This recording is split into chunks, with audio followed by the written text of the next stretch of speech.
Gelin sizi 17. yüzyıla, felsefenin devler arenasının tam ortasına götürelim. O dönemde evreni ruhsuz bir makine olarak gören dev bir akım vardı.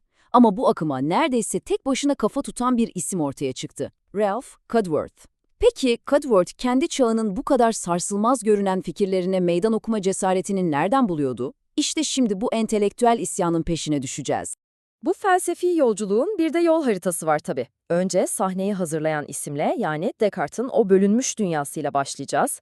Hemen ardından Cudworth'un buna karşı çıkardığı o radikal alternatifi yani ruh sahibi evren fikrini masaya yatıracağız.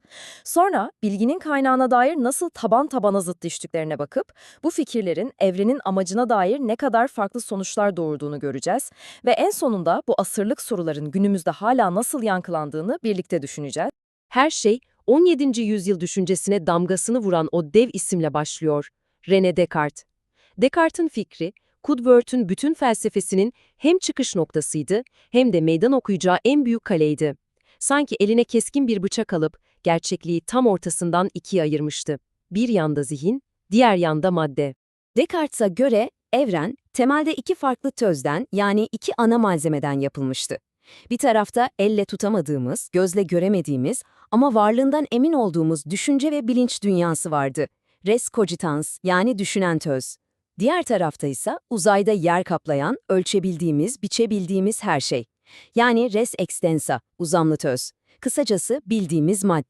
İşte bu keskin ayrım, felsefe tarihinin en büyük bilmecelerinden birini ortaya çıkardı. Ve bu soru, Descartes'ten sonra gelenlerin de peşini hiç bırakmadı. Eğer zihin ve beden birbirinden tamamen farklı iki ayrı dünyaysa, sizin soyut, elle tutulmaz zihniniz şu an bu kelimeleri duyan fiziksel bedeninize nasıl oluyor da elini kaldır komutunu verebiliyor? Peki bu zihin-beden uçurumuna herkes evet mantıklı dedi ve tabii ki hayır. İşte tam da bu noktada sahneye bambaşka bir isim çıkıyor. Descartes'in bu soğuk ve mekanik evrenine karşı her şeyin birbiriyle gizemli bir bağla bağlı olduğu, yaşayan, ruhlu bir kozmos vizyonu sunan Ralph Cudworth. Cudworth, Cambridge Platonistleri denen bir düşünür grubunun en önemli isimlerindendi ve antik Platon felsefesinden aldığı ilhamla evrenin bu şekilde ruhsuz ve keskin parçalara bölünmesine kökünden karşı çıkıyordu. Ona göre gerçeklik, birbirinden kopuk parçalardan değil, yaşayan bir bütünden ibaretti. Peki, bu bütünlüğü ne sağlıyordu? İşte Cudworth burada gerçekten büyüleyici bir kavram ortaya atıyor. Plastik doğa. Bu, adeta dünyanın ruhu gibi, evrene içeriden rehberlik eden ama ne yaptığını bilinçli olarak bilmeyen bir tür mimar. Şöyle hayal edin. Plastik doğa, Tanrı'nın o büyük, ilahi planını alıyor ve sanki içgüdüleriyle hareket eden bir sanatçı gibi hiç düşünmeden bunu maddeye işliyordu. Tıpkı elindeki mermere ne yaptığını bilmeden şekil veren ama sonunda muhteşem bir heykel ortaya çıkaran bir heykeltıraş gibi. Tek amacı ilahi plana hizmet etmek. Tabii evrene bu kadar farklı bakınca biz bilgiyi nasıl ediniriz sorusuna verilen cevaplar da haliyle bambaşka oluyor. Yani dünya ruhsuz bir makine ise bilgiye ulaşma yöntemimiz farklıdır. Ama ya yaşayan, amaçlı bir kozmosun parçasıysak, o zaman işler değişir. Cudworth'un kendi sözleri aslında her şeyi özetliyor. Diyor ki, bizim 5 duyumuz, gözümüz, kulağımız, bize gerçeğin kendisini vermez. Sadece onun gölgelerini, yansımalarını gösterir. Onlara güvenerek hakikate ulaşamayız. İyi de o zaman asıl bilgi, gerçek bilgi nereden geliyor? İşte aralarındaki o devasa fark tam da bu. Descartes için Tanrı, bilginin doğruluğunu onaylayan bir noter gibi, dışarıdan bir garantör. Cudworth'ta ise durum bambaşka.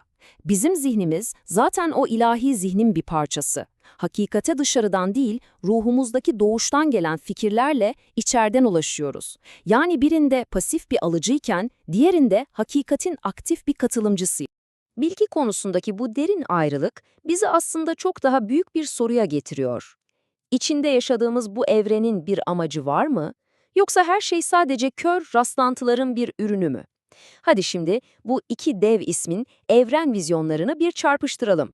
Cudworth'a göre evreni atomların rastgele çarpışmasından ibaret dev bir saate benzetmek çok tehlikeli bir düşünceydi. Çünkü bu Tanrı'yı resimden tamamen çıkarmak demekti. Eğer her şey kör bir mekanizmanın ürünüyse ortada bir amaç kalmazdı. Ve bu fikir onun gözünde ateizme açılan bir kapıydı. Hatta onunla öz kuzen olmaktı.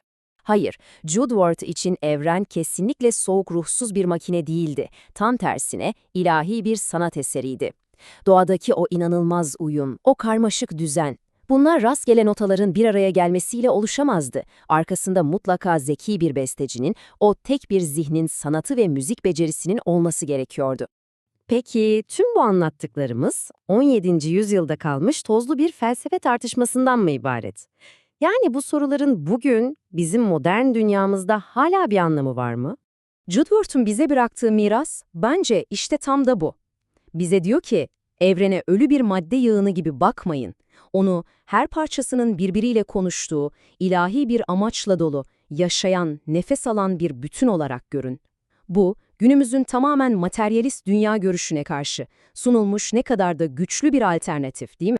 Ve işte bu da bizi aklımızı kurcalayacak o son kışkırtıcı soruya getiriyor. Her şeyi atomlara ve algoritmalara indirgediğimiz bu modern çağda, Judworth'ın o asırlar öncesinden fısıldadığı dünyanın ruhu fikrine acaba hala bir yer var mı? Belki de bu felsefenin hiç eskimeyecek sorusudur.